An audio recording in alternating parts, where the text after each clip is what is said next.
Clark County and also the Clark County School District spent some $10 million on travel and training expenses last fiscal year. That includes some overnight stays at some swanky hotels. Rachel O'Brien from OpenTheBooks.com joins us live to talk it out.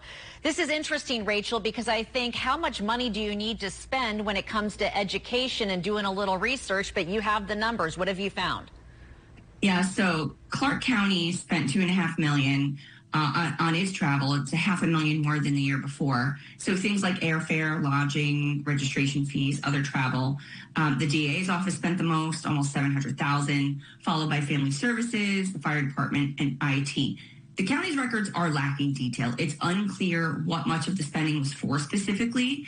In many cases, it doesn't say who traveled or why. It just has the amount spent and some spending descriptions or sometimes no descriptions. Others have vague descriptions like lodging, airfare, or even travel. And so we saw this last year too. The county should be a bit more transparent and say who traveled where and for what purpose. Other cities do this. We get these records from other cities, and they often include which staff member traveled to which city, what hotel they stayed at. It's not an invasion of privacy. The trip has already happened, and it happened with taxpayer money, so they should provide these details. I was just going to say, Rachel, when taxpayers are footing the bill, they just want to know. All right, so you gave us a good background on the county. Let's look now at the Clark County School District. So talk to me here. $10 million spent here as far as the records indicating. How transparent are they? Yeah, so it was a combined 10 between the county and the district. So the district itself spent over $7 million, and their records also lack details. It does give which vendor was paid, which the county didn't always give.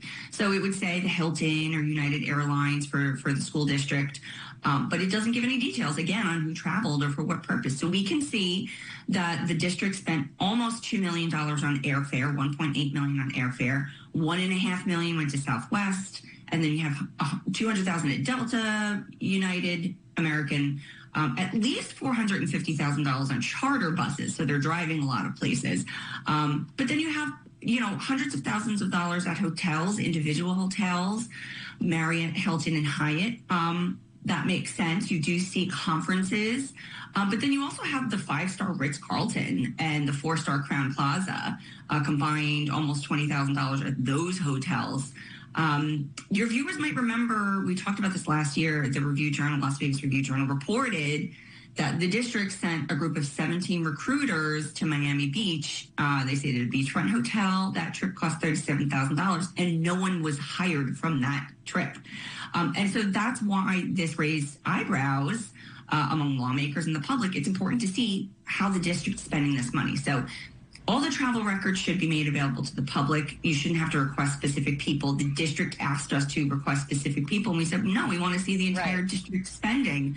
And so they gave us very vague records. So this year is $7 million.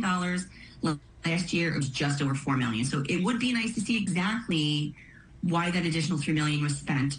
The district spokesman just said that the accommodations that we referenced, those 4- and 5-star hotels, those were conferences that staff attended, and he gave no further details. And the reason I think local viewers, it'll feel like a gut punch when you hear the Ritz-Carlton and the like is because we talk about budget cuts within the Clark County School District all the time and how we're under the national average with per pupil funding and the like. And so this could it's not a good look at the very least. And you also do such a great job comparing our city to other cities like Nashville. And we're going to put all of that information online if people want to take time with it at news3lv.com.